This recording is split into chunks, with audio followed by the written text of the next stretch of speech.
अस्सलाम वालेकुम, good morning, सुबह बखैर। सबसे पहले हम आपको बता दें कि आज का दिन बहुत अहम है क्योंकि हज का रुकन आज़म वकूफ़ अरफ़ा आज अदा किया जा रहा है। जो हुज्जाज कराम हैं वो तो अपनी इबादत में मशगूल हैं, मसरूफ़ हैं ही, लेकिन यहाँ पूरी दुनिया में मुसलमान आज के दिन बड़ा ख़ास एहतमाम करते हैं। बहुत से लोग रोज़ा भी रखते हैं। मिना में क़याम के बाद दुनिया भर से आए लाखों आज़मीन हज मैदान अरफ़ात में जमा होंगे। गुरूब आफ्ताब के वक्त के बाद एक्चुअली हुज्जाज मुज़दलिफ़ा के लिए रवाना होंगे। रात मुज़दलिफ़ा में ही खुले आसमान तले गुजारी जाती है। वकूफ़ अरफ़ा के लिए आज़मीन हज नमाज फ़जर के बाद अरफ़ात रवाना हो गए, जहाँ तारीख़ी मस्जिद निमरा में खुतबा हज सुनेंगे। सऊदी वज़ारत इस्लामी उमूर ने मैदान अरफ़ात मस्जिद निमरा में आज़मीन हज के खैर मकदम के लिए तैयारियाँ मुकम्मल कर ली हैं। एक्चुअली सोशल मीडिया पे भी जो तैयारियाँ मुकम्मल की हुई हैं वो आ रही हैं।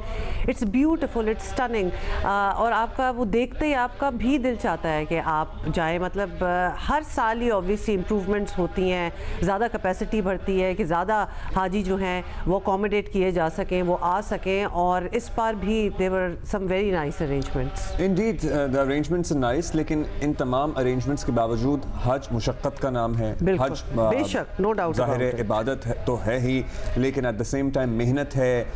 मौसम की सख्ती अपनी जगह है। जितने मर्जी आपको एयर कंडीशन खैमे वगैरह फराहम कर दिए जाएँ, देयर आर टाइम्स जब सबको एक ही जगह होना होता है, चाहे वो खुले आसमान तले रात गुजारनी हो या कंकरियाँ मारनी हो। सो हाँ, सहूलत कुछ हो सकती है, लेकिन eight the end of the day it is हज। हुज्जाज को इबादत के लिए पुरसुकून, जैसे आप बता रही हैं, माहौल फराहमी के लिए मस्जिद के 1,25,000 मुरब्बा मीटर रकबे में आरामदेह कालीन बिछाए गए हैं। माहौल को ठंडा रखने के लिए 117 फुआर वाले पंखे, वो मिस्ट फैंस जो होते हैं ना, वो नस्ब किए गए हैं, जिससे दर्जा हरारत औसतन 9 डिग्री सेंटीग्रेड कम हो जाता है। ये बहुत बड़ी बात है, बिकॉज ऑब्वियसली जिस तरह आपने कहा है कि एक मुशक्कत है और एक और मौसम आप सब कुछ कर भी लेना तो मौसम को तो कंट्रोल करना बड़ा ही मुश्किल होता है। तो that actually becomes very very challenging. और अगर इस किस्म की चीज़ें हो जाएं, इस किस्म के पंखे हैं, मिस्ट फैंस एंड ऑल, जहाँ 10-10 डिग्रीज टेम्परेचर एक ड्रॉप फील हो सकता है, मेरा ख्याल है दैट्स अ ह्यूज कंट्रीब्यूशन।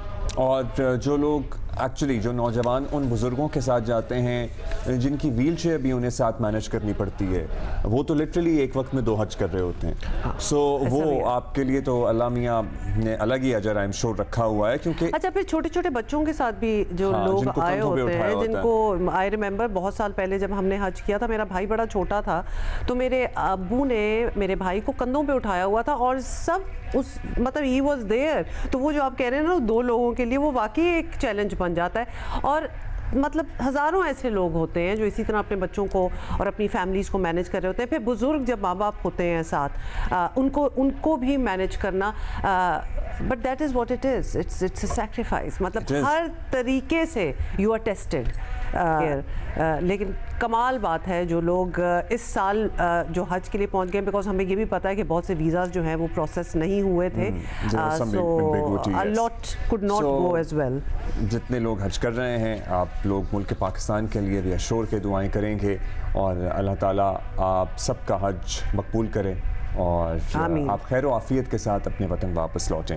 अभी हम आगे बढ़ेंगे, इस बारे में जो भी अपडेट होगी हम आपको बताएंगे। अभी हम आगे बढ़ेंगे क्योंकि पॉलिटिक्स जो है that never really stops in our country. Tehreek Insaf की सियासत ऐसी मुश्किल पहेली बनी हुई है जैसे हुकूमत, इस्टेब्लिशमेंट, सियासी जमातों, कारकुनों और ख़ुद पार्टी रहनुमाओं के लिए समझना मुश्किल ही नहीं बल्कि शायद हमें कभी कभार लगता है कि ये नामुमकिन ही हो रहा है। बिकॉज बहुत सी चीज़ें होती हैं, बहुत से काउंटर स्टेटमेंट्स ऐसी आती हैं that you actually do not understand कि हो क्या रहा है।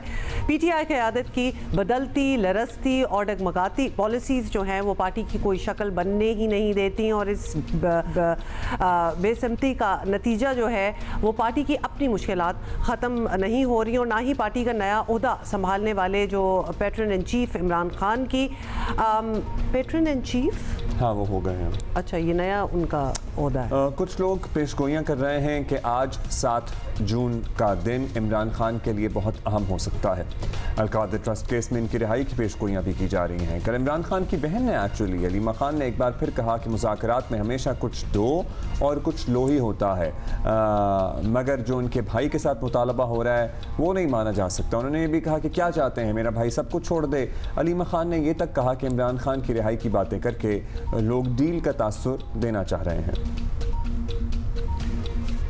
नेगोशिएशन जो होती है ना वो गिव एंड टेक पे होती है। जब Imran Khan rule of law मांग रहे हैं कि आइन की बालादस्ती मांगते हैं, रूल ऑफ लॉ के लिए खड़े हैं, वो डेमोक्रेसी जो कहते हैं ना जमहूरियत की आज़ादी के लिए खड़े हैं, वो आप बताएं कि जब वो तीन चीज़ें मांग रहे हैं, अब गिव एंड टेक में आप इनमें से क्या टेक करना चाहते हैं? आप गौर से सुन रहे हैं कि वो जो मांगने वाले वो इनमें से तीनों में से क्या मांग रहे हैं कि इमरान खान ये छोड़ दे। जब भी आप सुनेंगे कि इमरान खान कह रहे हैं कि एहतजाज होने लगा है, तो साथ ही खुशखबरियाँ हर मीडिया पे चल पड़ती, इमरान खान 5 तारीख को रिहा हो रहे हैं। तो सबको समझ आ रही है कि जैसे एहतजाज की कॉल आती है तो यहाँ से शुरू हो जाता है कि इमरान खान रिहा होने लगे। बेसिक मकसद ये है कि वो कह रहे हैं कि मैं ये तहरीक को लीड करूँगा, बस।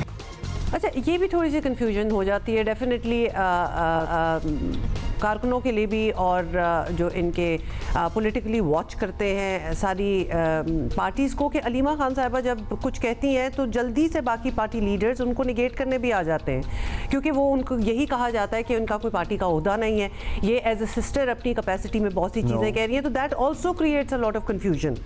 इसमें पीटीआई की तरफ से जो भी बात की जाती है, सबसे ज़्यादा वजन या सबसे ज़्यादा मीडिया कवरेज या सबसे ज़्यादा तबसरा उसी बात पे होता है जो अलीमा खान साहिबा की तरफ से, और येट उनकी बात को कहा भी जाता है। मतलब यही कर लें, कुछ लो कुछ दो की बात हो रही है, और जब हम पूछते हैं कि what are you willing to give up, तो उसका कोई जवाब नहीं होता कि नहीं जी ये स्टेटमेंट जो है वो भाई ने उन्हें इजाज़त दी हुई है, या तो वो कह देते कि भाई आप जाकर मीडिया से इंटरेक्ट ना किया करें, तो वो ना करती, लेकिन तो फिर यहाँ अब वो करते हैं। अब्दुल्ला, ये कंफ्यूजन यहाँ आ जाती है कि भाई ने एब्सोल्युटली इजाज़त दी हुई है, वो मिलती हैं आके स्टेटमेंट्स देती हैं, तो बाकियों को भी इजाज़त दे दें कि उनकी स्टेटमेंट्स की तायीद की जाए, उनको बैक किया जाए। तो मतलब फिर किसी एक की बात पे जिसका पीटीआई खुद शिकार है एक्चुअली। एक तरफ इमरान खान कुछ लो और कुछ दो पर तैयार हैं, मतलब यही बार बार तासुर दिया जाता है। एस्टैब्लिशमेंट को बराह रास्त मुज़ाकरात की पेशकश तो पहले दिन से कर रहे हैं, साथ ही जेल से एहतजाजी तहरीक चलाने का भी ऐलान कर दिया है। ये भी कह दिया है कि इस बार वो एहतजाज की क़यादत खुद जेल से करेंगे। ये पहली बार है कि वज़ीर आला खैबर पख्तूनख्वा को एहतजाजी तहरीक से अलग रखा गया है। पहले 2 नाकाम एहतजाजों के बाद पार्टी कारकुनों की जानिब से अली अमीन गंडापुर पर विकेट के दोनों जानिब खेलने के इल्ज़ामात लगते रहे हैं। ऐसी इत्तलात भी सामने आ रही हैं कि पीटीआई के कुछ हमदर्दों की जानिब से मामलात को दुरुस्त करने की कोशिश बदस्तूर हो रही है, लेकिन इमरान खान का गैर लचकदार रवैया इन तमाम कोशिशों पर पानी फेरता दिखाई दे रहा है। अवैस यूसुफजई हमारे साथ मौजूद हैं, और ये जो में इनके चाहने वालों ने ज़रा उधम मचाया हुआ था डिजिटल स्क्रीन के ज़रिए, उससे सर्टनली पाकिस्तानी अफवाज, पाकिस्तान की जो इंटरनेशनल सतह पे कामयाबियाँ हैं, पाकिस्तान के मौक़िफ़ की तायीद और जीत हो रही है, उसको नुकसान पहुँचता है। और ये चीज़ें क्या लगता है पीटीआई के वोटर सपोर्टर को कि इनके लिए कोई मुस्बत पेशरफ्त का पेश ख़ैमा साबित हो सकती हैं? I think they are seriously mistaken. अच्छा, सबसे पहले तो आपसे यही पूछना चाहेंगे कि आज जो समात है उसके हवाले से ज़रा उसकी बैकग्राउंड भी बताएं, और आज की एक्सपेक्टेशन क्या रखनी चाहिए, क्योंकि उम्मीदें लगाई हुई हैं पीटीआई कारकुनों ने, तो एटलीस्ट कि आज कुछ रिहाई की भी बात हो सकती है। जी बहुत शुक्रिया। मैं आपको बताऊं कि जिन्होंने ये उम्मीदें लगाई हुई हैं कि बानी पीटीआई जो पैटर्न इन चीफ बन गए हैं वो रिहा हो सकते हैं आज, तो मेरा ख्याल है कि उन्हें शायद इस हवाले से आज जो इस्लामाबाद हाई कोर्ट में समाअत होगी उसके बाद मायूसी का सामना करना पड़े, क्योंकि मेरा जितना कोर्ट रिपोर्टिंग का तजर्बा है, मैं नहीं समझता कि जो दूसरी पे इस तरह की कोई पेशरफ्त या डेवलपमेंट सामने आए जिसमें सज़ा मुअत्तल हो जाए और रिहाई हो जाए, क्योंकि ये आज टेक्निकली दूसरी समाअत है इस केस की। 2 चीज़ें हैं जो एहतसाब अदालत की जानिब से सज़ा सुनाई गई थी बानी पीटीआई और बुशरा बीबी को, उसके बाद एक तो सज़ा ख़त्म करने यानी कलअदम करार देने के लिए अपील दायर हुई थी, और एक सज़ा मुअत्तली की दरख्वास्त दायर हुई थी। तो जो सज़ा कलअदम करार देने यानी कि बाइज़्ज़त बरी केस से करने के लिए जो अपील है, उसके बारे में तो रजिस्ट्रार ऑफिस ने पहले ही कह दिया है कि वो अपील इस साल यानी रवां बरस 2025 में फ़िक्स होने का भी कोई इम्कान नहीं है। तो अब बात रह गई कि सज़ा मुअत्तल करके उनको ज़मानत पर कम से कम रिहा कर दिया जाए। तो उसका जो प्रोसीजर है, जो हमने देखा है अदालतों में इससे पहले जितने केसेस, उसमें ये होता है कि जब नोटिस होता है तो नोटिस के बाद जो मुतलका प्रोसिक्यूशन टीम है वो आके आर्गूमेंट्स करती है। इससे पहले जो पटिशनर होते हैं उनके वकला के दलाइल मुकम्मल होते हैं, फिर जवाबी दलाइल होते हैं, और फिर हतमी दलाइल के बाद कोई जो फैसला है वो आता है। और बाज़ औक़ात तो फैसला जब रिज़र्व होता है उसी दिन भी आ जाता है, और बाज़ औक़ात उसके कुछ दिन लेने के बाद भी कोर्ट जारी करती है। कोर्ट की सवाबदीद है कि वो उसमें कितना टाइम लेती है। तो अब मुझे ये बताएं कि जो एक ही समाअत हुई है जिसमें नैब को नोटिस हुआ है, और उसके बाद चलें कम से कम ये तो हम कह सकते हैं कि नैब की जानिब से ये ताख़ीरी हरबा आज नहीं इस्तेमाल किया जा सकता कि उन्होंने अभी इसमें प्रोसिक्यूटर अपॉइंट करने हैं, क्योंकि ये नोटिफिकेशन मेरे सामने पड़ा हुआ है जो 2 जून का है, और इसमें एक स्पेशल प्रोसिक्यूशन टीम तश्कील दे दी है नैब ने। ये 5 प्रोसिक्यूटर्स हैं, जिसमें लीड जो प्रोसिक्यूटर हैं डिप्टी प्रोसिक्यूटर जनरल नैब सरदार मुजफ्फर अब्बासी, उनको मुकर्रर किया गया है जो इन केसेस की पैरवी करेंगे इस्लामाबाद हाई कोर्ट में। और ये वही DPG नैब हैं जो इससे पहले मियां नवाज शरीफ, मरियम नवाज और कैप्टन सफदर के केसेस में भी प्रोसिक्यूशन करके उनको सज़ा दिलवा चुके हैं। तो अब इस्लामाबाद हाई कोर्ट में उनकी खिदमत हासिल की गई हैं। आज वो first time Islamabad high court में अपीयर होंगे। जो पैटर्न इन चीफ हैं PTI के और बुशरा बीबी उनके वकला के दलाइल होंगे। उसके बाद नैब ने अपने आर्गूमेंट्स करने हैं, अपना तहरीरी जवाब जमा कराना है, उसके बाद एक रिबटल या जो जवाबी आर्गूमेंट्स होते हैं वो होने हैं, तो उसके बाद कोई फैसला होगा। तो मुझे ये नहीं समझ आ रही कि जो ये बातें हो रही हैं कि बानी PTI रिहा हो जाएंगे या पैटर्न इन चीफ, तो वो किस बुनियाद पर हो रही हैं। हाँ, एक बात ज़रूर हो सकती है कि नैब आज आकर ये कह दे कि हमें किसी बात पर कोई एतराज़ नहीं है, अगर अदालत इनकी ज़मानत मुअत्तल करके इनको रिहा करती है तो हमें कोई एतराज़ नहीं है। इस तरह का कोई मौक़िफ़ ले तो फिर शायद अदालत इस नतीजे पे पहुंचे कि ठीक है, इनकी जब अपील लगेगी तो हम देखेंगे, फिलहाल हम इनको जो है रिहा कर देते हैं। That would be too good to be true for them, मतलब ये ऐसा होता नजर नहीं आ रहा है। Thank you for keeping us updated. That was precise and very informative. So yeah. अच्छा जी, अब आपको बताएं कि पाकिस्तान पर जिस तरह भारत ने हमला किया, आलमी बरादरी ने इसे यकसर मुस्तरद कर दिया, और इसी सफारती तन्हाई को देखते हुए मोदी जैसा इंतहा पसंद शख्स चंद घंटों बाद ही जंग बंदी पर मजबूर हो गया। और आज मोदी के अपने देश में लोग उन्हें आड़े हाथों ले रहे हैं, और बैरून मुल्क जो है चेयरमैन पीपल्स पार्टी बिलावल भुट्टो जरदारी जो है जबरदस्त तरीके से पाकिस्तान का केस पेश कर रहे हैं। बिल्कुल, दुनिया को बताया जा रहा है कि भारतीय और इजरायली वजीर आजम एक दूसरे की कॉपी हैं, और ये सभी है क्योंकि दोनों आलमी कवानीन और इंसानी और इखलाकी इक़्तिदार को ऑब्वियसली खातिर में नहीं ला रहे। तो ये सिमिलैरिटीज़ जो हैं ये दुनिया को बड़ी अच्छी तरह नज़र भी आ रही है। बिलावल भुट्टो जरदारी ने एग्जैक्टली क्या कहा, जिसके बड़े चर्चे हो रहे हैं एक्चुअली, सुनने। Mr. Modi, sort of the Timu version of Netanyahu. Okay? It's a poor copy. And we call upon the Indian government to not be inspired by the worst examples possible. We pride ourselves, we in Pakistan pride ourselves that we're the heirs of the Indus Valley civilization. Ultimately, the fact of the matter is, above and beyond this accusation and counter-accusation and this finger-pointing, what actually will be more effective would be if Pakistan and India were to work together to combat terrorism. I am completely confident that if ISI and RAW sat down and worked together to fight these forces, we would see a significant decrease in terrorism both within India and Pakistan. At the moment, Pakistan is willing to put all cards on the table. We're saying, let's talk about terrorism, let's talk about Kashmir, let's talk about water, let's make peace. We're not shying away from any investigation, in fact, despite having no legal obligation under international law. We presented ourselves for international accountability because of the confidence we had that our hands were clean. There's only one country that is running away from dialogue, running away from an investigation, refusing to accept international law, refusing to accept the UN Charter. अच्छा, copy वाली बात से बहुत ज़्यादा अहम इनकी दीगर बातें हैं इसी स्टेटमेंट के अंदर, जिसमें इन्होंने ये लिटरली पेशकश कर दी है पूरी दुनिया के सामने कि काउंटर टेररिज्म पे बात हम भी करना चाहते हैं, हम तो टेररिज्म का सबसे ज़्यादा शिकार हैं, और अगर ISI और रॉ बैठकर बात करेंगे तो ज़्यादा इफेक्टिव स्ट्रैटेजी बना सकेंगे टेररिज्म को काउंटर करने की।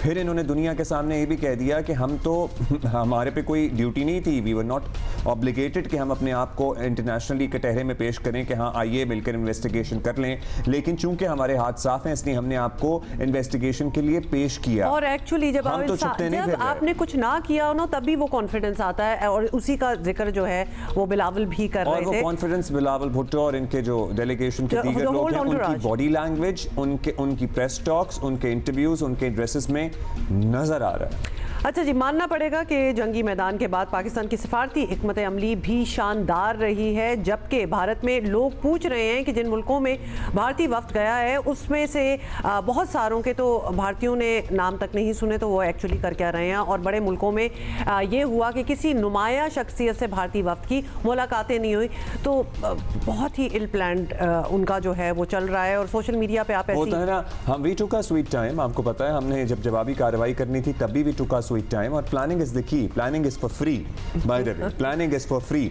सो लेकिन कर ले कोई, सो कर ले तो कोई अच्छी बात है। सो हमने अपना टाइम लिया और हमने प्लान किया, और इन्होंने जाहिर है जैसे कहते हैं ना हबड़ दबड़ में सबको इकट्ठा किया और भेज दिया। ये तो कब से पहुंचे हुए थे ना, थोड़ा सा लग रहा है कि ये they really don't have an idea of why they are there, तो ऐसी फीलिंग आ रही है। पाकिस्तान के वजीर आजम शहबाज शरीफ ने पहले ईरान, तुर्की, अजरबैजान के कामयाब दौरे किए और आज वो सऊदी अरब जा रहे हैं। नायब वजीर आजम और वजीर खारजा इसहाक डार और साबिक वजीर खारजा हिना रब्बानी खार का कहना है कि सफारती मैदान में भी पाकिस्तान का पलड़ा भारी रहा। बाय फार नज़र भी यही आ रहा है। देखिए, पाकिस्तान ने पूरी ग्लोबल एफर्ट्स की और डिप्लोमेटिक एफर्ट्स उनकी बड़ी सक्सेसफुल थी, और इंडिया में काफ़ी आपने देखा कि उसका मातम हो रहा है और एक दूसरे को ब्लेम किया जा रहा है कि जी पाकिस्तान की आउटरीच बहुत अल्हम्दुलिल्लाह कामयाब निकली। हमारी किनेटिक एक्शंस की तारीफ हो रही है, और इंडिया का जो न्यू नॉर्मल है वो दफन हो गया। इंडिया की हेजमनी दुनिया देख लिया कि हवा में उड़ गई। उनकी सुपरमेसी जो क्लेम करते थे कि जी हम we are the net security provider, that is just blown in the air, so that is just gone faded out. New York में जब पाकिस्तानी वफ्द 2 दिन UN की बिल्डिंग में लगाता है तो उनका वफ्द अपनी काउंसलेट में लगाता है। They are not even engaging with the United Nations. They want to sidestep international law. They want to sidestep the rules-based order, and they're saying that we must be given the impunity to do as we please without any evidence. We bring a message of peace. हम तो कह ही नहीं रहे कि हम India को isolate करना चाहते हैं, हम तो कह रहे हैं हम इस रीजन को कोहेसिव बनाना चाहते हैं। दुनिया पाकिस्तान को एक as a responsible player terrorism को खत्म करने के लिए देखती है। टेररिज्म को वेपनाइज करना हमारे ना इंटरेस्ट में है ना हम ये चाहते हैं। India unfortunately which has been exposed to the world use कर रहा है, पोलिटिसाइज कर रहा है terrorism for their strategic gain. And we are hoping कि दुनिया को ये चीज़ नज़र आ गई होगी कि पाकिस्तान बिल्कुल भी किसी कॉन्फ्रंटेशन में इंटरेस्टेड नहीं है। We have our own problems, yes we agree, and we have our own targets that we want to achieve. हम क्यों पड़ेंगे इस चीज़ में? और अगर तो दुनिया को समझ नहीं आई थी तो इस वक्त के जाने से और मुलाकातों से और जो स्टेटमेंट्स आ रही हैं उससे एटलीस्ट इनको समझ आ गई होगी कि ये हम पे मुसल्लत की गई, वी वर ड्रैग्ड इनटू। और दुनिया को ये भी नजर आना चाहिए हमारा कोई मेजर पॉलिटिकल स्लोगन नहीं है ये भारत से, and we have nothing to gain from this either. हम भारत तो हमें मिटाने की बात करता है ना, हम तो इस रीजन में स्टेबिलिटी और पीस की बात करते हैं। हम तो किसी मुल्क को नहीं कहते कि भाई तुम्हें खत्म कर देना चाहिए या तुम्हारा वजूद ही नाजायज है या तुम्हें होना ही नहीं चाहिए था सिरे से। अच्छा देखिए, हिंदुस्तान के इंडिया के साथ एक्चुअली भारत के साथ हुआ ये है कि पहली गलती तो उन्होंने कर दी, और होता यही है कि पहली गलती आप खुद करते हैं और फिर गलतियां होती चली जाती हैं। अ सीरीज ऑफ गलतियां जो कि हम अभी तक लिटरली ये वक्त के जाने और कोई क्लियर टारगेट मकसद ना होने के पे भी हमें नजर आना स्टार्ट हो गया। अच्छा, वैसे इस सूरत हाल में जब पाकिस्तानी वफ्द भी अमेरिका में मौजूद था, किस अरस्तू का आइडिया होगा कि इमरान खान ज़ाहिर है उनके बानी, उनके हामी जो हैं या उनके अमेरिका में बैठे हुए लीडरान जो हैं वो टाइम स्क्वायर और दीगर जगहों पे वैनें हायर करें किराए पे और वहाँ पे पाकिस्तान की हजीमत वाले पोस्टर चलाएं। कमाल लोग हैं वैसे आप। टाइमिंग एक चीज़ होती है, मतलब कि अजीब सी बात है। Anyway we have our guest waiting for us. Abdul Basit साहब हमारे साथ हैं भारत में साबिक पाकिस्तानी हाई कमिश्नर हैं थे। बासित साहब, thank you for taking out the time for us. अब ये तैयारे गिरने के एतराफ़ के बाद नरेंद्र मोदी जो हैं वो सख्त प्रेशर में नज़र आ रहे हैं। उनके स्टेटमेंट्स भी अजीब व गरीब किस्म के अब तो मुज़ाहका खेज़ लगना स्टार्ट हो गए हैं। कांग्रेस ने सरेंडर मोदी वाली मुहिम भी शुरू कर दी है। तो क्या पाकिस्तान पर हमले का जो मोदी सियासी फ़ायदा सोचे बैठे थे कि उनको होगा, अब उन्हें वो फ़ायदा मिलना मुमकिन है भी कि नहीं? देखिए, भारत भी ऑब्वियसली एक नैरेटिव तो बिल्ड कर रहा है, लेकिन भारत की ये मामला पहलगाम के बाद ये हो गया कि जहां पाकिस्तान सारी कौम यकजा खड़ी है, वहाँ भारत में अलबत्ता जिस तरह आपने बिल्कुल सही फरमाया, फिशर्स अब डेवलप हो गए हैं और एक मुश्किल सी सिचुएशन है भारत के लिए, प्राइम मिनिस्टर मोदी के लिए फॉर दैट मैटर। लेकिन मेरा अपना ख्याल ये है कि चूंकि अभी बिहार के इलेक्शंस आने हैं और अगला साल ज़्यादा इम्पोर्टेंट है भारत बीजेपी के लिए, ख़ास तौर पर वेस्ट बंगाल में जो इलेक्शंस हैं, तो मेरा ख्याल में ये सर्वाइव तो कर जाएंगे मोदी साहब, क्योंकि ऑपोजिशन जो है भारत वो डिमांड कर रही है कि स्पेशल पार्लियामेंट्री सेशन बुलाया जाए और मोदी साहब वो नहीं चाहते। ऑब्वियसली उनके लिए ज़्यादा एम्बैरेसमेंट का सामान पैदा होगा, इसलिए वो मोहतात रवैया इख्तियार किए हुए हैं। लेकिन भारत पाकिस्तान के खिलाफ जो उनका नैरेटिव है, जो रैलीज वो कर रहे हैं, वो अलबत्ता जारी रहेगा और ये सूरत हाल मेरा ख्याल है कि सियासी तौर पे अभी कोई ऐसा खतरा मोदी साहब को नहीं है। ठीक है कि अभी सियासी कोई बहुत बड़ा डेंट नहीं पड़ा है, अलबत्ता फिशर्स ज़रूर डेवलप हो गए हैं। अपने घर में मोदी सरकार की तो हमने बात कर ली, बाकी दुनिया में उनका हाल ज़रा ख़राब चल रहा है। अब इंडिया में भी आवाज़ें उठ रही हैं कि इंडिया आलमी तन्हाई का शिकार सा होता नज़र आ रहा है। क्या पाकिस्तान इस पोजीशन में आ चुका है सर कि एक अंडर प्रेशर इंडिया को मुज़ाकरात की टेबल पर ला सके, या फिर नहीं अभी ये मंजिल दूर है ज़रा?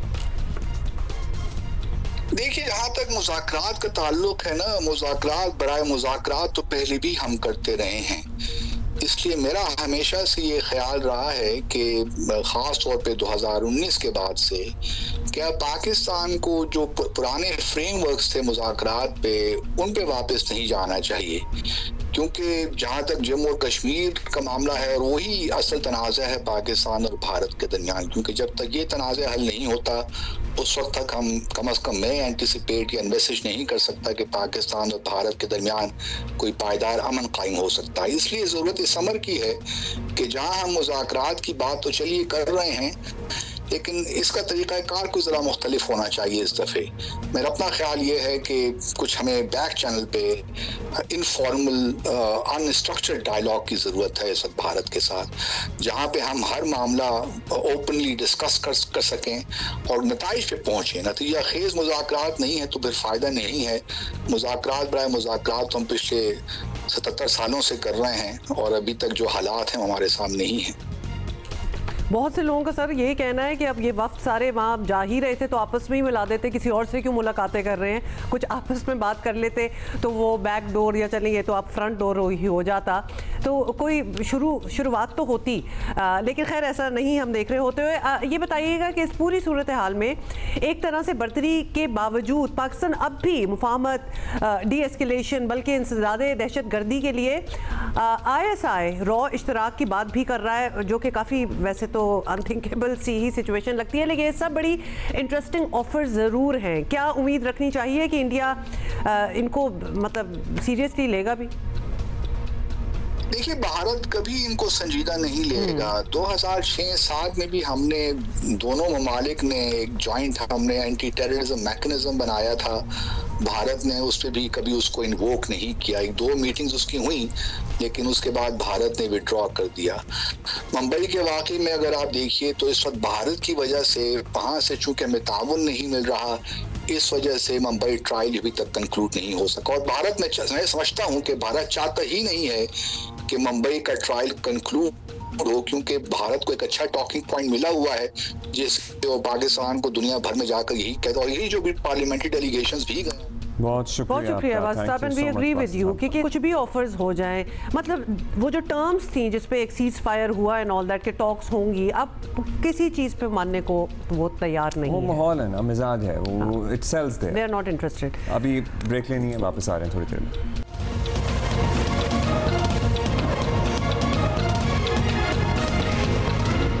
Welcome back. 2025-26 बजट अब आने को है। कौमी इक़्तिसादी काउंसिल ने 4,224 अरब रुपए के कौमी तरक्याती बजट की मंजूरी दे दी है। 1,000 अरब रुपए वफाकी तरक्याती मनसूबों के लिए, जबकि 2,869 अरब रुपए सूबाई तरक्याती मनसूबों के अखराजात के लिए मुख्तस होंगे।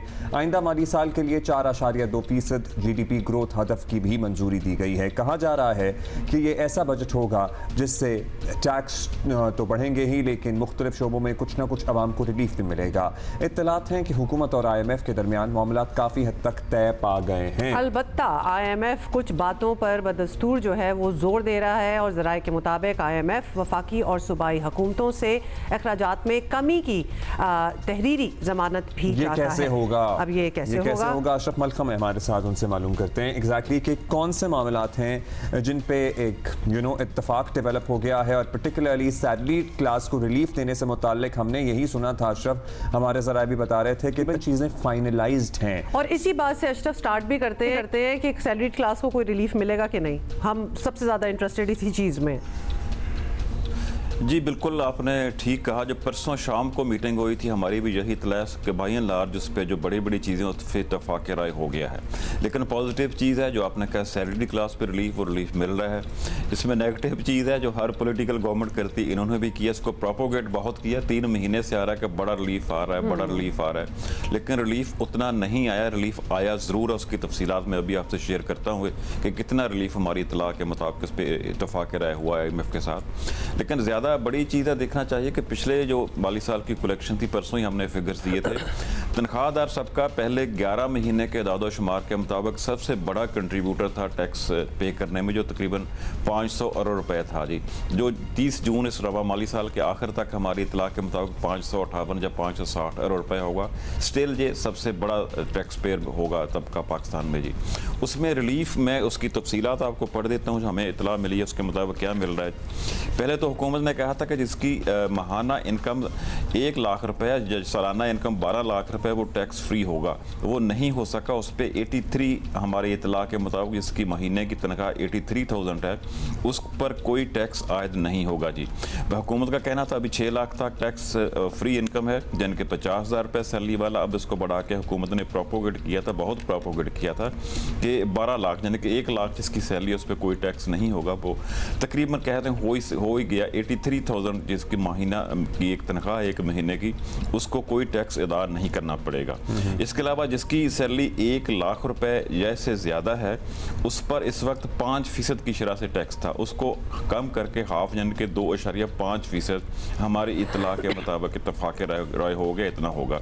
इस तरह जिसकी तनख्वाह माहाना तनख्वाह 1,83,000 रुपये है, उस पर शरह टैक्स जो था 15% था, उसको 2.5% कमी करके 12.5% कर दिया गया है। इससे ऊपर वाली स्लैब जो वहाँ ज़्यादा टैक्स थे, उसमें भी इतना ज़्यादा रिलीफ नहीं मिला जितना शोर था। माहाना जो तनख्वाह 2,67,000 रुपये लेता है, 2,67,000 रुपये, उस पर टैक्स की शरह इस वक्त 25% है, उसमें भी 2.5% है। मतलब 2,67,000 या 2,70,000 की बड़ी तनख्वाह नहीं है महीने के महंगाई के दौर में, उस पर 25% टैक्स है महीने का, उस पर 2.5% की राहत मिलेगी, जन 22,000 या 5% होगा। ये बहुत बड़ा टैक्स बर्डन है जो जिसकी तनख्वाह 2,67,000 रुपये है। इस पे हुकूमत ने खातिर कोई कामयाबी हासिल नहीं हो सकी। इस तरह जिसकी माहाना तनख्वाह 3,33,000 रुपये तक है, उस पर इनकम टैक्स की शरह इस वक्त 30% है। 30% आप अंदाज़ा लगा लें, वो कम होकर अगेन उसमें 2.5% की कमी है, 27.5% हो जाएगी। और इस तरह ये कोई ज़्यादा रिलीफ नहीं है, या जिसकी तनख्वाह इससे भी ज़्यादा होती है, 5 लाख से जैसे क्रॉप्स करते हैं उस पर 35% टैक्स की शरह है जी, वो उसमें भी 2.5% कमी है। बाई एंड लार्ज सब स्लैब्स पे 2.5% की शरह से कमी की गई है। लेकिन मेरे ख्याल में जो बेचारा 3 लाख रुपए वाला तनख्वाह वाला है, 4 लाख तनख्वाह वाला है, उस पर 25% बहुत बड़ी टैक्स की अमाउंट है। इस पे हुकूमत को खातिर खा रिलीफ नहीं दे सकी। इस दौर में इतनी 3 लाख से 4 लाख रुपए की ज़्यादा सैलरी नहीं है, गुजारा नहीं होता है सैलरी वालों का। सबसे मजलूम तबका वही है, वज़ाहत तो वाइट कॉलर होते हैं, लेकिन तनख्वाह में उनका गुजारा नहीं होता जी। अच्छा, और इत्तेफाक राय किस बात पे हुआ? चलिए, ये तो रिलीफ जितना पिछला साल मुश्किल गुजरा है, मतलब रवा माली साल जितना मुश्किल गुजरा है, हम ये तवक्को कर लें कि चलें रिलीफ का आगाज़ है, अल्लाह करे कि अगले साल ज़रा खातिर खा कमी हो। ये जो अखराजात कम करने वाली बात है, इस पे जी मैं एक छोटा सा तहरीरी ज़मानत चाहिए। जी जी जी।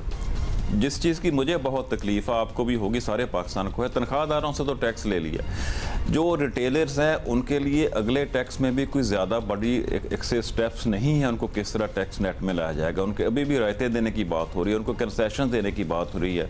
कोई ऐसी स्कीम अगले टैक्स में नहीं आएगी इसमें रिटेलर या होल सेलर को टैक्स नेट में लाने के लिए उन पर कुछ सख्तियाँ की जाए। हालांकि अभी रिटेलर तैयार हैं कि हम पे फिक्स टैक्स लगा दें मीडियम और छोटे दुकानदारों पर। कल हमारे साथ रिटेलर्स के कुछ नुमाइंदगान मौजूद थे, लेकिन ऐसा लगता है कि हुकूमत तैयार नहीं है उन पे टैक्स लगाने के लिए। नहीं अब्दुल्ला, इस पे रिटेलर्स गेम खेलते हैं।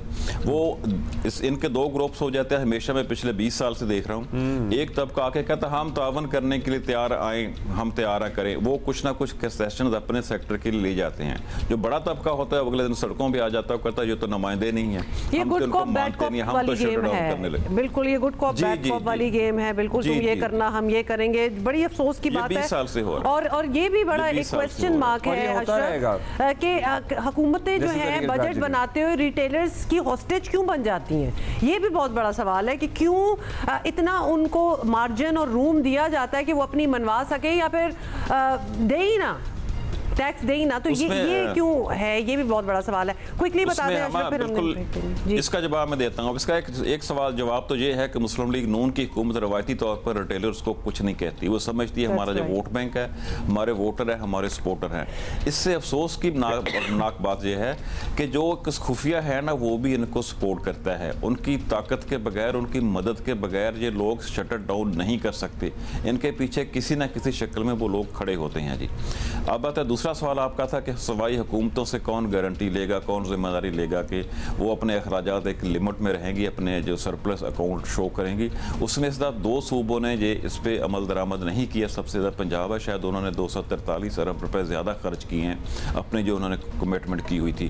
दूसरा सिंध भी, दूसरे नंबर पर सिंध, उसका शायद 140 अरब कुछ इस तरह की फिगर है, मुझे पूरी तरह याद नहीं है। उस पर IMF का कहना है कि हमें बजट में तहरीरी तौर पर उसको बजट का हिस्सा बनाया जाए, डॉक्यूमेंट किया जाए।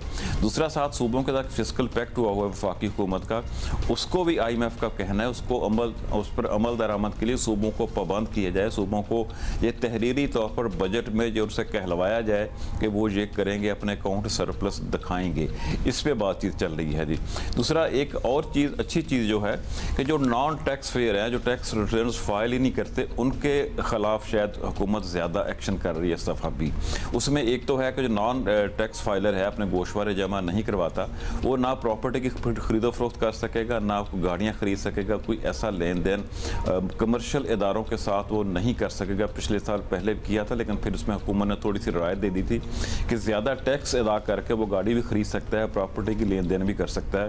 इसमें उसको बिल्कुल उस पर पाबंदी लगाई जा रही है। कहते हैं नॉन फाइलर की एक शेक है, उसको ख़त्म किया जा रहा है कि पाकिस्तान में दो ही तबके होंगे, सिर्फ टैक्स पेयर जो टैक्स अदा करता है, खा कितना भी करे, हुकूमत के टैक्स नेट में वही सरकारी इदारों के साथ खरीदो फरोख्त कर सकता है, वही इन पे जो है प्रॉपर्टी खरीद सकता है, गाड़ियाँ खरीद सकता है। एक और नई चीज़ जो होने जा रही है, जो नहीं होनी चाहिए थी, जो छोटी गाड़ियाँ खरीदने वाले, उसकी तफसील में कुछ बता दूँ आपको कि जो 850 सीसी से छोटी गाड़ी है, आजकल मार्केट में बहुत चलती है, 650 सीसी जो गाड़ी इनकम 850 जी 600 650 या 660 सीसी, उन पर भी इस दफ़ा टैक्स लगेगा, ज़्यादा टैक्स लगेगा पिछले साल की निस्बत। जो आप बैंक वो छोटी गाड़ी जो जापानी हो या फिर लोकल हो, वो महंगी होगी। उसमें कुछ नहीं लिखा हुआ जी। उसमें सिर्फ ये लिखा हुआ है जो मकामी हो या इम्पोर्टेड हो, उस पर जो टैक्स की शरह इस वक्त 12.5% है। बजट में उसको बढ़ाकर 18%, 18% कर दिया जाएगा। जो सारा का सारा बड़ी इंटरेस्टिंग इन्फॉर्मेशन है आपके पास, बड़ी useful information. We will obviously कल हम इस पे मजीद बात कर लेंगे। So this is it. इस पे जरा अभी ब्रेक ले रहे हैं, बाद में बात करते हैं।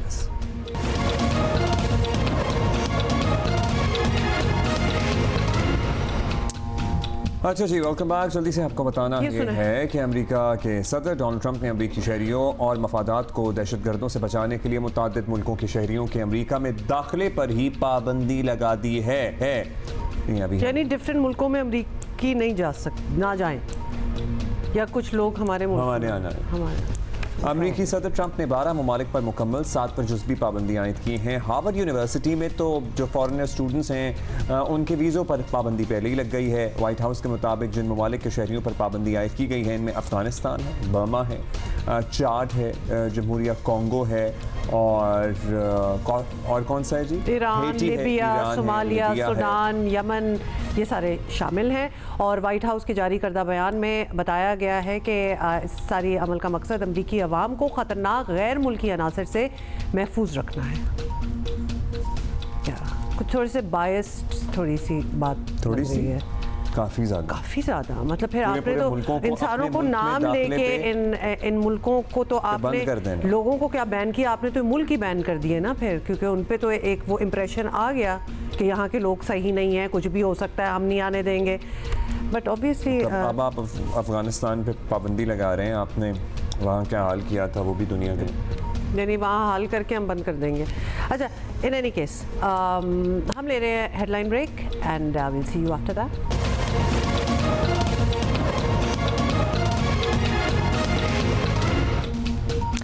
Welcome back. अच्छा जी, 17 साल टिकटॉकर और social media influencer Sana Yusuf का कातिल जो है वो पकड़ा जा चुका है, आपको पता ही है। मुलजिम को कल 14 रोज़ा रिमांड पर अडयाला जेल भेज दिया गया है, लेकिन इस बेरहमाना कत्ल ने माशरे को एक बार फिर कटहरे में ला खड़ा किया है। वाक़ये के बाद सोशल मीडिया पर सामने आने वाले रद्द अमल में हम एक तबके का भयानक, बल्कि भयानक से ज़्यादा भयानक वर्ड होना चाहिए, मतलब बहुत ही डार्क किस्म का तारीख चेहरा जो है वो देख सकते हैं। और इस शर्मनाक और वहीमाना कत्ल पर जिस तरह के तबसरे हो रहे हैं, ये बजाते खुद बहुत ही कंसर्निंग है और इंतहाई अलार्मिंग भी है कि यहाँ हमारे यहाँ आज किस किस्म की जहनीत परवान चढ़ रही है। और ये हमारे बच्चे हैं, ये हमारे मुल्क का मुस्तकबिल है, मतलब what kind of mindset do they have, and ये हमारा फ्यूचर है। ये बहुत बड़ा सवालिया निशान है कि हमारे यहाँ फिर हमारी बच्चियों का क्या मुस्तकबिल है। क्या हमारी लड़कियाँ इस मुल्क में महफूज हैं जब हमारे लड़कों की ये सोच है? मतलब एक ऐसा वाक़या जिसका किसी तरह भी कोई जवाब पेश नहीं किया जा सकता, दुनिया का कोई कानून जिसकी किसी सूरत इजाज़त नहीं दे सकता, उसके बावजूद बाज़ ज़हनी बीमार लोग इस कत्ल को ना सिर्फ अपने मखसूस जाविये से देख रहे हैं, बल्कि उन्हें अपनी तंग नज़री और पस ज़हनियत का खुलेआम इजहार भी करते हुए शर्म नहीं आ रही। They are just writing whatever they want on social media pages, अगर आप देखें, और यकीनन लोगों ने ये नोटिस किया होगा। और ट्रेजेडी ये कि आज भी हम इस दौर में रह रहे हैं जिसमें एक लड़की को उसकी मर्जी से ज़िंदगी गुजारने या किससे उसने बात करनी है नहीं करनी है उसका हक नहीं है। मतलब वालिदैन की उसको मुकम्मल हिमायत हासिल थी। जिस बच्ची की हम बात कर रहे हैं उसकी पूरी फैमिली उसके सोशल मीडिया, लेकिन किसी एक शख्स को फैसलाबाद में बैठे हुए बड़ी तकलीफ हो रही थी। मतलब आप जरा इस पहलू से अगर इस चीज को देखें कि उसका घर राजी है, वो अपने घर में बैठी हुई है, कहीं इधर उधर भी नहीं गई हुई। She is doing with the permission of her parents, her family जो भी है, लेकिन एक शख्स बैठा हुआ है, एक बच्चा राधा बैठा हुआ है, उसको तकलीफ होगी है कि मुझे ना कर दिया इसने। ये एक्चुअली 100% यही हुआ है। और ये भी होती है ना सोच के तो सोशल मीडिया पे आ रहे हैं तो ये they are open for everybody, everything, open for the people कि लगाओ इनको भी जरूर हम अप्रोच करेंगे and they better say yes to us. Who are you? क्योंकि ये इसीलिए तो बैठे हुए हैं। क्या किया जाए इस ज़हनियत का? आईजी इस्लामाबाद ने बाय द वे यही समझाने की लोगों को कोशिश की। ये मैसेज बड़ा क्लियर जाए कि अगर हमारी कोई बहन बेटी, हमारे कोई यंगस्टर सोशल मीडिया इन्फ्लुएंसर बनके ये इसको एज प्रोफेशन ले रहे हैं या इसमें सोशल मीडिया इन्फ्लुएंसर बनके एक बात को आगे तक बढ़ा रहे हैं और उस तरीके से अगर अपने शौक के तौर पे भी और हॉबी के तौर पे भी और अपने ब्रेड एंड बटर के तौर पर भी अगर उस प्रोफेशन को यूज कर रहे हैं तो इनकरेज करना है। ये एक सोशल मीडिया इन्फ्लुएंसर को जिस तरीके से बेदर्दी से मर्डर किया गया, ये एक नहायत दरिंदगी की एक मिसाल थी। अल्लाह ने करम किया कि Islamabad police once again rose to the occasion. अल्लाह का करम हुआ कि जिस तरीके से पे दर पे चैलेंजेस पिछले तकरीबन 1 माह में मुख्तलिफ केसेस के ज़रिए हमारे सामने आ रहे थे, और जिस तरीके से हमारे प्रिंट और इलेक्ट्रॉनिक तमाम के तमाम दोस्त भाई हमारे साथ रहे और हमने हर एक केस को ट्रेस किया। अल्लाह के फजल करम से ये केस भी 20 घंटे में ट्रेस हुआ और वो जो मुलजिम जो उमर हयात है वो अपने मंतके जाम तक पहुंचा।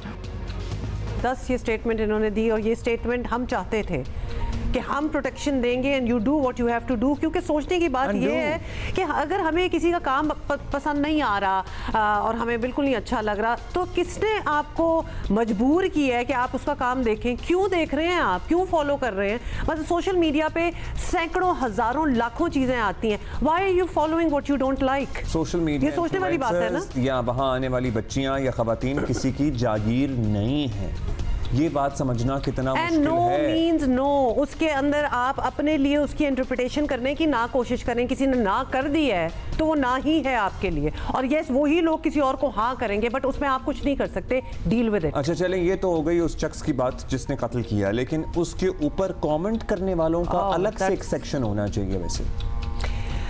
अच्छा, उस पर क्या हम एक सेक्शन वो आप लोग देख ही रहे हैं बहुत दिनों से, ये पहचाने ऐसे लोगों को, अपने इर्द गिर्द जो ऐसे लोग हैं जो कमेंट कर रहे हैं, शक्लों के साथ प्रोफाइलें हैं ना, पहचाने ऐसे लोगों को जो किसी के कोल्ड ब्लडेड मर्डर को जस्टिफाई कर रहे हैं और विक्टिम ब्लेमिंग कर रहे हैं। I mean this raises a lot of questions actually, जो हम बात भी करना चाहते हैं। हमारी साथी हैं लीना फारूक शेख, मेज़बान रिपोर्ट कार्ड है, हमारी दोस्त भी हैं, बड़ी अच्छी है लीना।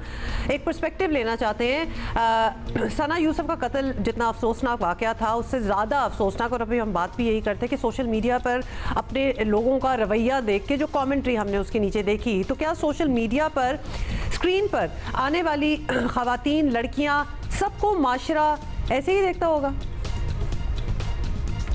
मुझे बड़ी अफसोस के साथ कहना पड़ रहा है, लेकिन एक्चुअली ऐसा है, लोग ऐसा ही सोचते हैं। किसी भी पब्लिक प्रोफाइल को आप उठा लें, चाहे वो किसी टीवी एक्ट्रेस की हो, टीवी प्रेजेंटर, सहाफ़ी, सोशल मीडिया इन्फ्लुएंसर, आप पोस्ट के नीचे कमेंट्स पढ़ लें, लोगों के ज़हनों की ग़लाज़त, गंदगी, दिलों की नफरत, आपको सब कमेंट्स में मिल जाएगा। आप परेशान हो जाएंगे कमेंट्स में पढ़ के। लेकिन ये तो इसका सिर्फ एक एंगल है, एक पूरी पिक्चर का एस्पेक्ट है। मैं एक और चीज़ के ऊपर बात करना चाहती हूँ जिसके ऊपर हमें मौका नहीं मिलता इतना बात करने का, बट आई थिंक बड़ा ज़रूरी है, ख़ासकर आज के दौर में, कि इसके ऊपर खुलकर बात हो। विदाउट मिंसिंग एनी वर्ड्स, हम पब्लिक फिगर्स को, पब्लिक पर्सनालिटीज़ को पब्लिक प्रॉपर्टी समझते हैं। छोटा सा एक वाक़या भी आपसे शेयर कर देती हूँ, मौका मिला तो। हम लोग जाते हैं बाहर कहीं, लोग प्यार में भी वैसे भी अक्सर आते हैं चिट चैट करने के लिए, पिक्चर्स देने के लिए। आप दोनों रिलेट कर सकते होंगे इस चीज़ से बड़ा। तो इसी तरह से मैं भी एक मॉल के अंदर गई और वहाँ पर एक लड़के ने मुझे अप्रोच किया और उसने कहा कि मैंने आपके साथ पिक्चर लेनी है। उस दिन मैं किसी जल्दी में थी, अमूमन एंटरटेन कर देती हूँ, मैंने उसको रिफ्यूज़ करी। मैंने कहा नहीं बेटा, आज नहीं, फिर कभी। उस लड़के के रिएक्शन ने मुझे एक्चुअली मुझे डरा दिया। अब मैंने इसको जैसे रिफ्यूज़ किया है तो वो शाउट करने शुरू हो गया। उसने बाकायदा मुझे बोलने शुरू कर दिया, आप तो इनकार कर ही नहीं सकती, आपको तो मुझे पिक्चर मेरे साथ लेनी पड़ेगी। हमारे लाइक से, हमारे देखने से तो आप लोग स्टार बनते हैं, आप लोग सेलिब्रिटी बनते हैं, और आज आप जो है वो मुझे आप इनकार कैसे कर रही हैं? आपको तो मैं आपको जाने नहीं दूंगा, आपको तो मेरे साथ पिक्चर लेनी पड़ेगी। अब खैर उस वक्त तो जो आसपास पब्लिक प्लेस है, मॉल है, वहाँ पर लोगों ने ज़रा उसको भी पीछे हटाया, मामला सुलझाया, मैं निकली वहाँ से। बट मुझे सीरियसली इस मामले ने, इस वाक़े ने बड़ा मुतासिर किया। और ये जो थिंकिंग है, इसके बारे में फिर मैंने अपने दोस्तों से भी बात की और उन्होंने भी अपने इंसिडेंट्स मुझसे शेयर किए कि ये कितना कॉमन है एक्चुअली, और हम इसके बारे में बात नहीं करते। अलीना, इसकी baseline not taking no for an answer पे ही आ जाती है at the end of the day, कि आपने उसको बड़ा रिस्पेक्टफुली रिफ्यूज़ किया। रिफ्यूज़ल नहीं ले सकते ना, क्योंकि लगता है कि इन लोगों को, और शायद हर कोई इस तरह नहीं हो सकता, लेकिन इन लोगों को ना सुनने की आदत है ही नहीं। घरों में अपनी माँओं और अपनी बहनों से भी कभी ना नहीं सुना होगा, कि अगर किसी ऑड वक्त पे रोटी बनानी है तो बनानी है। मतलब आई एम श्योर कि ये वो माइंडसेट होगी जो कि दे रूल। ये हमारा माशरती मसला, क्योंकि अगर एक unknown person, fine they see you as a face on TV, but वो आपको जानते तो नहीं है, और आपने अगर ना कर दिया तो एक जो नॉर्मल बंदा होगा वो रिस्पेक्टफुली कहेगा ठीक है मैम सॉरी, साइड पे हो जाएगा। मतलब ये एटीट्यूड कि I deserve it, how dare you say no, ये that is wrong, that is what is wrong. अच्छा, औरतों को हकूक ना देने वाला मसला तो आपको पता ही है हमारा हमेशा से है, और कमतर समझने वाला मामला भी शुरू से ही है। हम ये माने या ना माने, लेकिन यही हकीकत है कि हमारे यहाँ मेजॉरिटी मर्दों की जहनीत ऐसी है कि ख़वातीन कोई सेकंड क्लास सिटीज़न हैं या कोई स्पीशीज़ हैं। सो अब ख़ास तौर पर सोशल मीडिया पे इसका जिस तरह से खुलकर इजहार किया जा रहा है, और पर्टिकुलरली अगर कोई सोशल मीडिया इन्फ्लुएंसर हो, कि मतलब आपको पता ही है कि इस तरह की बातें हो रही हैं, ये रवैया आपको कुछ ये रवैया किस वजह से पैदा हो रहा है, क्या लग रहा है? अच्छा, वैसे तो बड़ा कॉम्प्लेक्स और मल्टी फेसेटेड इशू है, लेकिन अगर कोई एक चीज पिन पॉइंट करनी हो तो आई थिंक इमोशनल डेवलपमेंट। हम लोगों ने अपने बच्चों की इमोशनल डेवलपमेंट के ऊपर तवज्जो ही नहीं दी, इन्वेस्ट ही नहीं किया, और खासकर हमारे लड़कों की इमोशनल डेवलपमेंट के ऊपर, क्योंकि लड़कों को हम लोगों ने एक स्टीरियोटिपिकल माचोइज्म के केज में बंद कर दिया। हमने नहीं बताया कि normal safe venting of pent up emotions कैसे होती है। हमने ये नहीं बताया या ये इजाजत नहीं दी उनको एक्सप्रेस करने की कि जी अगर आप फेल हो जाते हो किसी चीज के अंदर, आपको फेलियर का सामना होता है, आपने कैसे रिएक्ट करना है। अगर आपको नो मिलता है, रिजेक्शन मिलती है, तो आपने कैसे रिएक्ट करना है। हमने सिर्फ ये बताया मुख्तलिफ एग्जाम्पल्स के जरिए और अपने रवैयों के जरिए कि तुमने ना नहीं सुननी, तुमने किसी हालत में ना नहीं सुननी, तुमने किसी हालत में रिजेक्शन नहीं, और तुम अपने इमोशंस तो लड़कों के होते ही नहीं है, इमोशंस को तुम एक्सप्रेस नहीं कर सकते क्योंकि स्ट्रांग हो तुम, मर्द हो तुम, और स्ट्रांग लड़के रोते नहीं हैं, एक्सप्रेसिव नहीं होते हैं, अपने जज्बात का, अपने एहसासात का इजहार नहीं कर सकते हैं। That coupled with social media and the ever-changing environment, अब वो सब कुछ एम्पलीफाई होकर हमारे सामने। ये आपने अच्छी की, और इस पे तो पूरी मेरा ख्याल है केस स्टडीज़ होनी चाहिए, डिबेट्स होनी चाहिए कि वाकई ये अपने इमोशनल पेंट अप इमोशंस का कोई आउटलेट, कोई अच्छा तरीके वाला आउटलेट होना चाहिए, और इसकी इजाज़त भी होनी चाहिए थी। वरना तो बच्चे जो हैं, लड़के लड़कियां घरों से रिजेक्ट होके दोस्त भी उनको राइल अप करते हैं कि ये कैसे हो गया तुम्हारे साथ, करो। मतलब ये भी बहुत बड़ी बात है। जो माइंडसेट है कि अगर उसने मना कर दिया या वो मना कर रही है कि नहीं अब वही चाहिए, एक तो कोई चीज़ नहीं है जो चाहिए, एक इंसान है वो आपके साथ नहीं रहना चाहता, आपके साथ नहीं ज़िंदगी गुजारना चाहता, आप उसे नहीं अच्छे लगते, डील विद इट। आपको भी तो बहुत से लोग नहीं अच्छे लगते हैं ना। ये जो ये वाला कॉन्सेप्ट है ना, और ये स्टूपिड किस्म की 90s की फिल्मों से भी आया है, ये वहीं से आया है, ठीक है, किरण वाली, जिसमें मतलब जिसमें हाँ मतलब पागलपन, जहालत से भरपूर है ये कंटेंट, और अपने बच्चों को इससे दूर रखें। और ये सवाल भी होता है ना कि जी मुझे वो चाहिए, उसने ना कर दिया, उसने क्यों ना किया, हाउ डेयर शी। इस वजह से उसको पहले ही नजर आ गया कि तुम क्या हो। मतलब अगर तुम्हें अभी इस रिजेक्शन तुम नहीं ले सकते, और अगर गलती से कोई शादी हो भी जाए या उसके साथ हो जाओ, तो जिंदगी क्या गुजरनी है जहाँ तुम ना सुन ही नहीं सकते। तो this is the very reason, आपके अपने एक्शन में आपको जवाब मिल जाना चाहिए कि अगला आपको ना क्यों करता है। और अगर वो नहीं भी नजर आ रहा तो भाई वो एक इंसान है ना, वो इंडिविजुअल है, तुम्हारी भी तो मर्जी है ना कि तुम्हें वो पसंद आ रही है या तुम्हें उससे शादी करनी है, तो उसकी ये मर्जी है कि उसने नहीं करनी। मतलब तुम्हारी मर्जी पूरी हो जाए, उसकी मर्जी ना पूरी हो। और खोसा हमारे साथ कंटेंट क्रिएटर हैं, उनसे भी बात करते हैं। खोसा साहब, सना यूसुफ वाले मामले पर आपने रूटीन से हटकर बड़ी संजीदा बातें की हैं। ऐसी बातें कहने, ऐसी वीडियोस बनाने पर भी ऐसे ऐसे कमेंट्स हैं कि हैरान और परेशान ही हो सकता है बंदा। आपको अंदाज़ा था कि हम लोग या हम लोगों में से बहुत सारे लोग ऐसी सोच रखते हैं? सबसे पहले तो आपका बहुत शुक्रिया। जी बिल्कुल मुझे मालूम था कि मुझे इस वीडियो के पब्लिश करने के बाद न सिर्फ इस तरह के कमेंट्स देखने को मिलेंगे, बल्कि मुझे ये भी मालूम था कि मेरे डीएम में मुझे वॉइस मैसेजेस आएंगे जिसमें गंदी गंदी गालियाँ होंगी, बल्कि थ्रेट्स भी होंगी। लेकिन मैंने इसको अपनी एक जिम्मेदारी समझा और मुझे ये वीडियो बनानी थी। और ये वीडियो सिर्फ एक सना यूसुफ के लिए नहीं है, ये हर उस लड़की के लिए है जिसके साथ आए रोज़ हमारे यहाँ आपको पता है इस तरह के मामला होते रहते हैं। तो ये हर उस लड़की के लिए है जिस पर जुल्म हो रहा है। अच्छा, तो फिर तो आपने ऑब्वियसली होगा और इन द पास्ट भी देखते रहते होंगे कि जो वाहियात किस्म के कमेंट्स सोशल मीडिया पर आए उनमें अक्सरियत जो थी वो नौजवान लड़कों की ही थी। हमारे नौजवानों में ख़वातीन से मुतालिक ऐसी घटिया, I am not finding the right word, but इस किस्म की मतलब अनथिंकेबल सोच जो है वो क्यों इतनी परवान चल रही है, वो क्यों लोग इस तरह सोच रहे हैं, खासतौर पे यंगस्टर्स बच्चे। वी वुड हैव थॉट कि इतना exposure to social media and to the world would have changed their thinking, कि दिमाग खुल गए होंगे, काफ़ी एक्सेप्टेंस आ गई होगी, बट ऐसा कुछ हुआ नहीं।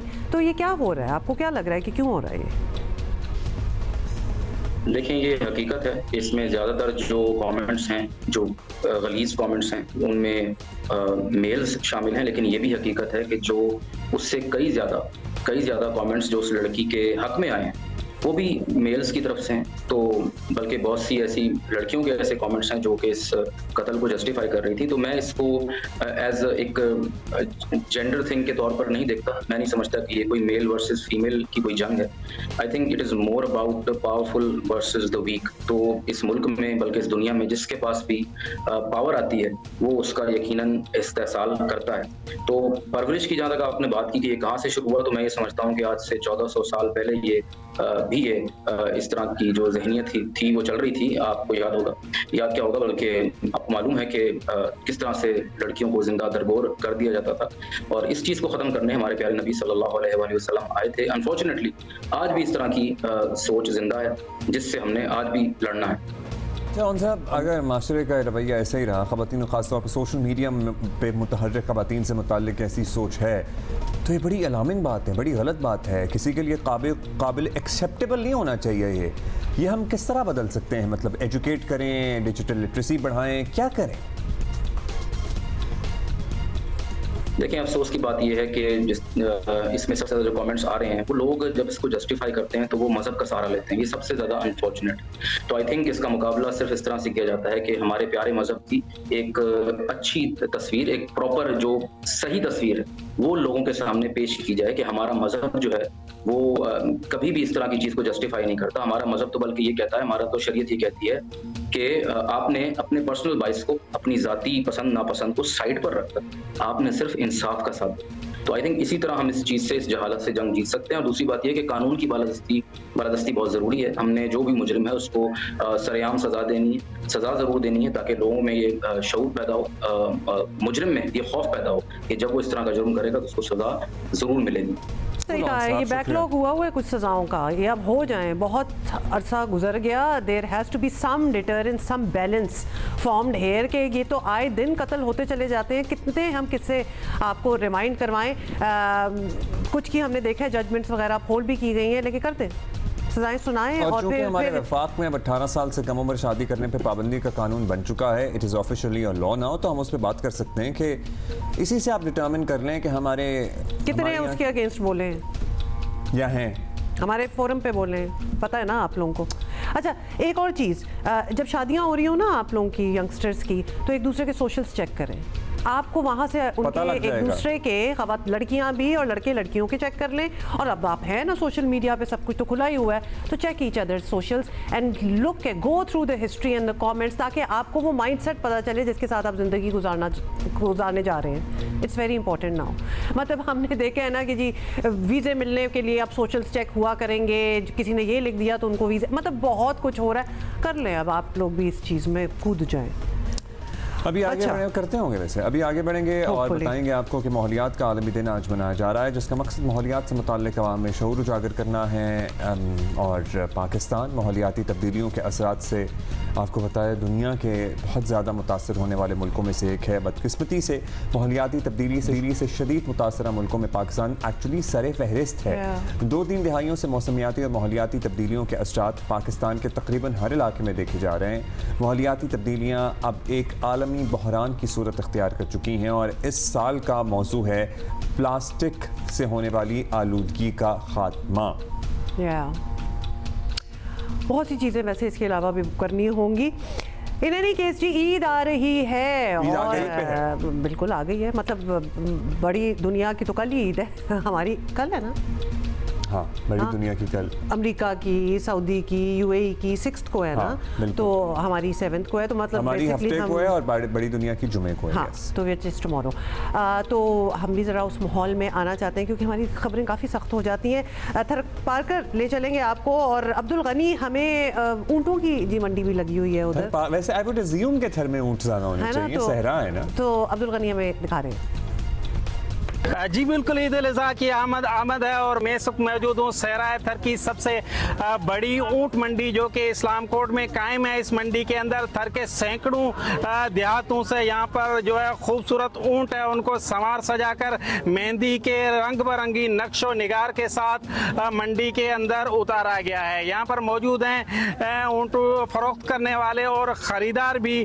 आइए उनसे बात करते हैं। 5-6 साल इसकी जानवर की खिदमत ही करते हैं, अच्छा बन जाए उसके बाद में फिर श्रृंगारते हैं इसको। जब 2 दांत वाला कुर्बानी के लायक हो जाता है तो फिर इसको श्रृंगार करते हैं। ऊँट इसलिए खरीदारी करते हैं क्योंकि वहाँ पे गरीब गुरबा आता है, उनको अगर बकरा ले लेते तो बकरे में से जो है गरीबों को कुछ मिलता नहीं है। ये ऊँट है फिर गरीबों को आ जाता है, उसको भी भाई शाम को बाजी मिल जाती है। जी आपने इनकी बातें सुनी और यहाँ पर आने वाले व्यापारी सहराई ऊँट को खासा पसंद कर रहे हैं और यूँ इस मंडी के अंदर कम से कम कीमत में जो ऊँट है वो 3 से 4 लाख रुपए और ज़्यादा से ज़्यादा कीमत वाला ऊँट 5 से 7 लाख रुपए में फरोख्त हो रहा है। कितने ऊँट हैं?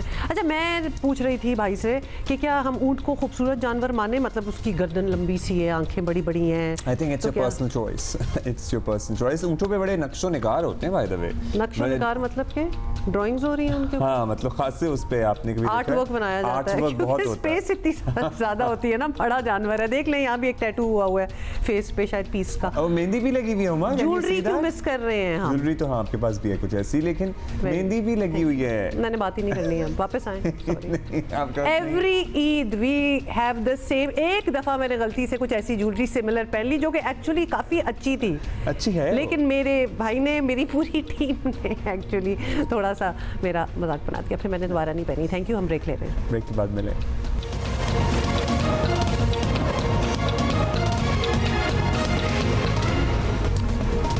Welcome back. पंजाब काबीना ने चाइल्ड प्रोटेक्शन ब्यूरो की जानिब से तैयार करदा चाइल्ड प्रोटेक्शन पॉलिसी को मंजूर कर लिया है, जिसे बच्चों के हकूक़ के तहफ़्फ़ुज़ के लिए मुस्बत पेश रफ्त समझा जा रहा है और उम्मीद की जा रही है कि ये पॉलिसी बच्चों को के साथ बदसलूकी, ज़्यादती, तशद्दुद और इस्तेहसाल की रोकथाम में अहम किरदार जो है वो अदा करेगा।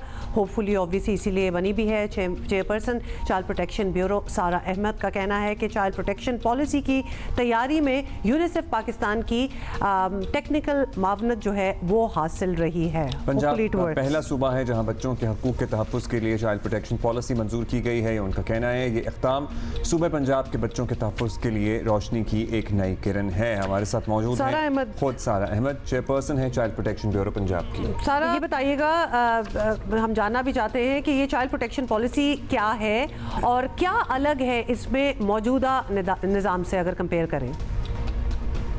जी, सबसे पहले I would like to really appreciate and thank the chief minister Punjab Maryam Nawaz Sharif for approving our child protection policy, जो हमने 2 साल पहले मूव की थी और बड़ी स्ट्रगल कर रहे थे इसको अप्रूव कराने में। I am so grateful to her and this of course shows the commitment that the Punjab government has towards children of Punjab. ये चाइल्ड प्रोटेक्शन पॉलिसी जो है it's a milestone for Punjab basically and it's a victory for all children. अब ये different कैसे है जो अभी system है उससे? Currently, तमाम जो डिपार्टमेंट्स हैं वो are dealing with children, whether it's the Child Protection Bureau, whether it's Punjab Police, whether it's Social Welfare Department or Health Department or Law Department. They're working in silos for child protection. according to this policy, there'll be an integrated mechanism, an integrated framework, which would bring together all these departments together. मैं आपको explain करती हूँ in simple words. अगर एक बच्चा जो है missing होता है, तो सबसे पहले एक हमारे पास एक IMS system होगा, integrated management system, जिस पर उसकी information आ जाएगी और उसके तहत तमाम डिपार्टमेंट्स को पता होगा कि ये बच्चा इस डेट को मिसिंग गया और अब इसको कौन ढूंढ रहा है, इस पे पुलिस काम कर रही है, इस पे ब्यूरो काम कर रहा है, इसका अभी क्या स्टेटस है। तो इससे हमें फौरी जो है वो जो है नजर आएगा कि बच्चों के केसेस में, चाहे वो वायलेंस हो, चाहे वो मिसिंग बच्चा हो, कुछ भी हो, अब्यूज, निगलेक्ट, उस पर फौरी अमल दरामद हो सकता है, उसकी इम्प्लीमेंटेशन को जल्दी बनाया जा सकता है। अच्छा, बिल्कुल इम्पोर्टेंट है। आपको वैसे बाय द वे मुबारक भी हो कि ये पॉलिसी मंजूर तो हो गई है, लेकिन किसी चीज़ की मंजूरी, किसी कानून का बन जाना, ये एक अलग चीज़ होती है और बहुत इंपॉर्टेंट माइलस्टोन होता है, लेकिन उसकी इम्प्लीमेंटेशन एक अलग नौयत का मामला होता है। अमली तौर पर इस पॉलिसी रोड मैप पर काम क्या शुरू हो गया है, कब शुरू होगा, कब मुकम्मल होगा, कुछ शेयर करें प्लीज़। जी, यू राइटली मेंशन कि लॉज तो पास हो जाते हैं, पॉलिसीज भी बन जाती है, बट हमें नजर आता है कि इम्प्लीमेंटेशन पे काम नहीं होता। इसीलिए चाइल्ड प्रोटेक्शन ब्यूरो ने इस पॉलिसी के पास होने से पहले ही 1 साल से इस पे काम स्टार्ट कर दिया है। हमने इसका टेक्निकल वर्किंग ग्रुप बना दिया है और हम उम्मीद करते हैं कि अब अगले 6 महीनों में district child protection committees notify कर दें and with in this year हम इस पॉलिसी को कम्प्लीटली इम्प्लीमेंट कर दें पंजाब में। और इसके तहत केस मैनेजमेंट पे भी ऑलरेडी वर्किंग, जिसमें हमने तमाम डिस्ट्रिक्ट जहां पे हमारे DCPU चाइल्ड प्रोटेक्शन यूनिट्स मौजूद हैं पंजाब में, उधर एडवोकेसी पे बच्चों की काम करना स्टार्ट कर दिया है, ऑल्सो प्रिवेंशन पे, जिसमें हम पेरेंट्स, टीचर्स एंड बच्चों को एजुकेट कर रहे हैं ऑन चाइल्ड अब्यूज, किस तरह केस रिपोर्ट करना है। हमारी हेल्पलाइन 1121 जिसपे लोगों को इन्फॉर्म करना चाहिए हमें अगर कोई केस आए बच्चे के गुम होने का या अब्यूज का या वायलेंस का, किसी भी तरह के, या टॉर्चर का। इसके अलावा हमने टीचर्स, पेरेंट्स एंड बच्चों को ट्रेनिंग दे रहे हैं on child abuse and neglect, और पुलिस की ट्रेनिंग्स जो है that is also in the pipeline, जिसमें हम पुलिस एंड जुडिशरी की भी ट्रेनिंग्स करेंगे एंड सेंसिटाइज करेंगे on the laws which are concerning child rights. Awesome. Sara, वैसे तो ये बराह रास्त आपके डिपार्टमेंट का मामला नहीं है, लेकिन फिर भी हम एक पर्सपेक्टिव जानना चाहते हैं। 18 साल से कम उम्र की शादियों पर पाबंदी से मुतालिक कानून पर आजकल बहुत बहस हो रही है और इस उम्र के लोग जो हैं वो कानूनी तौर पर तो बच्चे ही होते हैं। आपके ख्याल में शादी की कम अज़ कम उम्र 18 होनी चाहिए या इससे कम भी हो तो ठीक है? We need your perspective. देखिए, जहाँ तक बात की जाए चाइल्ड प्रोटेक्शन के ऊपर, तो my principle is very clear. Anybody who's below the age of 18 is a child. चाहे आप United Nations on the conventions of rights, जिसको पाकिस्तान ने रेटिफाई किया है, वो डेफिनेशन देख लें उसमें बच्चे की, या हम पाकिस्तान की किसी पॉलिसी की डेफिनेशन देख लें, हर कोई जो 18 साल से कम उम्र है वो बच्चा है। और मुझे लगता है पर्सनली कि शादी जो है, मैरिज जो है, it's a very important decision and a contract, तो उसमें हमें मेच्योरिटी के साथ जाना चाहिए। So early child marriage leads to problems because the person is not mentally, physically and emotionally mature. So that is very important. So I personally think 18 साल से कम उम्र बच्चे की शादी नहीं होनी चाहिए है। इसमें हमें पता है कि फेडरल लेवल पे नेशनल असेंबली ने भी कानून पास किया रिसेंटली, उसको सेनेट ने भी इंडोर्स किया है, लेकिन फेडरल शरिया कोर्ट में कोई उस पर ऑब्जेक्शन आया है। मैं जहां तक पंजाब की बात करूंगी, पंजाब में मैंने ये बिल सबमिट किया पंजाब असेंबली में एंड थ्रू द डिपार्टमेंट भी मूव किया इसको, जो कि कैबिनेट कमेटी से अप्रूव होके it's in the full cabinet. Of course, it's on the discretion of Chief Minister Punjab and the Speaker if we talk about the Assembly. So it's their decision, and of course they have to consider a lot of things before approving any policy or law. But I personally feel कि कम उम्र बच्चों की शादी जो है वो नहीं होनी चाहिए। शुक्रिया आपका सारा। Correct, thank you. सारा अहमद हमारे साथ थी, chairperson child protection bureau Punjab. अच्छा, आपको पता ही है पाकिस्तानी वफ़द जो है एक गया हुआ है, दुनिया में फिर रहा है और बड़ा ही ज़ोरदार और मौसर तरीके से पाकिस्तान का जो मौक़िफ़ है वो सामने रख रहा है। उसमें कुछ और भी बातें हो जाती होती हैं, जैसे बिलावल भुट्टो जरदारी से उनकी फिटनेस, वो एक नए अवतार में आजकल नज़र आ रहे हैं, तो वो पूछा गया और बड़ा कैजुअली उन्होंने बताया कि of course go to the gym, workout, eat right. नहीं, और 2 चीज़ें उन्होंने स्ट्रिक्टली मना की हैं कंज्यूम करने से। एक्चुअली उन्होंने क्या कहा ये उन्हीं की ज़बानी सुन लेते हैं। अच्छा, चलिए सुन लेते हैं। चीनी और रोटी खाना बंद करे, एक्सरसाइज करना शुरू कर दे, जिम करना शुरू कर दे। बिल्कुल ठीक बात है भाई। चीनी और रोटी, ये दो चीज़ें अगर आप ज़िंदगी से निकाल दें या कम कर दें, रोटी उस वक्त की ज़रूरत होती थी वैसे इस खत्ते में जब यहाँ पे कहत साली होती थी और मौसमी सख्तियाँ और ये सारा कुछ, हम ये हज़ारों साल पहले की बात है। नो, रोटी तो चलेगी, सॉरी, चीनी निकाल सकते हैं, रोटी है नहीं निकाल, मतलब ज़िंदगी निकाल दो फिर बीच में। अच्छा, एक बात रह सकते हैं और बड़े अच्छे से रह सकते हैं। एक बात ये देखते हुए, और इससे पहले जो हम आपको खबर बता रहे थे कि ट्रैवल जो एडवाइजरी यूएस की तरफ से बहुत से मुल्कों पे लगी है, इन द सेंस कि वहाँ के लोग जो हैं वो नहीं आ सकते अमेरिका, जिसमें याद है आपको रॉयटर्स की और न्यूयॉर्क टाइम्स की वो स्टोरीज जिसमें कुछ महीने पहले कहा जा रहा था कि पाकिस्तान भी इस लिस्ट में शामिल होगा और ये ऑरेंज लिस्ट है, पोटेंशियल बैन लग सकता है, बैन लगेगा। बिल्कुल, आप बिल्कुल ठीक और इनफैक्ट रॉयटर्स ने तो बड़े वसूख के साथ कहा था कि Pakistan will be included in that list. So अगर उस वक्त ये खबर थी भी तो मेरा ख्याल है कि हमें पाकिस्तान की सिफारती कामयाबियों का यहाँ तस्करा करना चाहिए, उन्हें सेलिब्रेट करना चाहिए, पर्टिकुलरली इस जंग के बाद, क्योंकि दुनिया जो है ना वो लूजर के साथ खड़े होना पसंद नहीं करती और दुनिया की लगता है आंखें खुली हैं, दुनिया सेंसिबल और दूसरा विनर के साथ खड़े होना पसंद करती है। तो हमारी सिफारती कामयाबियों की ये एक जिंदा मिसाल है कि हम इस लिस्ट में नहीं हैं। और अगर हमारा वक्त भी सदर ट्रंप हमारे साथ ट्रेड बढ़ाने की बात कर रहे हैं और हमने जिस तरह उनका खैर मकदम किया और हम रेसिप्रोकेट कर रहे हैं। अच्छा, मुझे एक बात उस डायरेक्शन में गुफ्तगू चल पड़ी। अब्दुल्ला, टाइम नहीं है, मुझे एक बात कहनी है। जब ये खबर आई थी तो आपको याद है कि हमारे हमसायों ने किस तरह इस बात को उछाला था, मतलब कि ढोल बजाए थे उन्होंने और पता नहीं क्या क्या कहा था। We won't get into that, but how the tables have turned. अब हमारे हमसाये बहुत परेशान हैं, बहुत परेशान हैं। मैं देख रहा था उनके एक न्यूज़ चैनल का क्लिप जिसमें वो कह रहे थे कि ये अमेरिका और बाकी तमाम मुल्क सिर्फ दिखाने को भारत के साथ हैं, लेकिन असल में ये पाकिस्तान का साथ दे रहे हैं। तो पाकिस्तान का साथ दे रहे हैं क्योंकि पाकिस्तान ने फैक्ट्स के साथ और सही अंदाज में, हाँ, सही अंदाज में अपना केस पुट अप किया। और पर्टिकुलरली इस डेलीगेशन की बात करेंगे जो अमेरिका में मौजूद हैं। मेरा ख्याल है कि बिलावल भुट्टो ज़रदारी के जो हार्शेस्ट क्रिटिक्स थे ना, वो भी उनकी इस परफॉर्मेंस पे उनकी तारीफ किए बिना नहीं रह पा रहे हैं। द एंटायर पूरे वक्त को अगर देखें, एक बॉडी लैंग्वेज है कि उनका स्टांस है, एंड वो स्टांस सिर्फ तब आता है when they know they are in the right. तो वो सही है, या फैक्ट्स के साथ, एनर्जी के साथ, and the whole delegation worked as a unit. So the result is in front of you. Yeah. Congratulations to the delegation who has done a commendable job led by Bilawal Bhutto. So we just wanted to put it out there. Everybody who is a part of it. Break ले रहे हैं आप.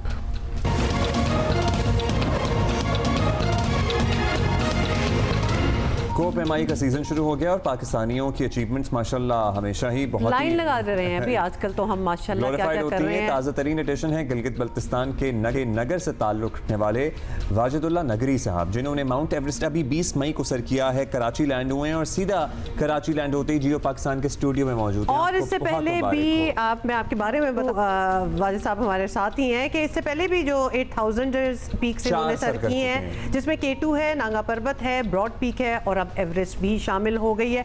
बहुत बहुत मुबारक हो। Thank you so much. क्योंकि बड़े लोग ये करते तो हैं लेकिन हमें पता है कि आसान बात नहीं है।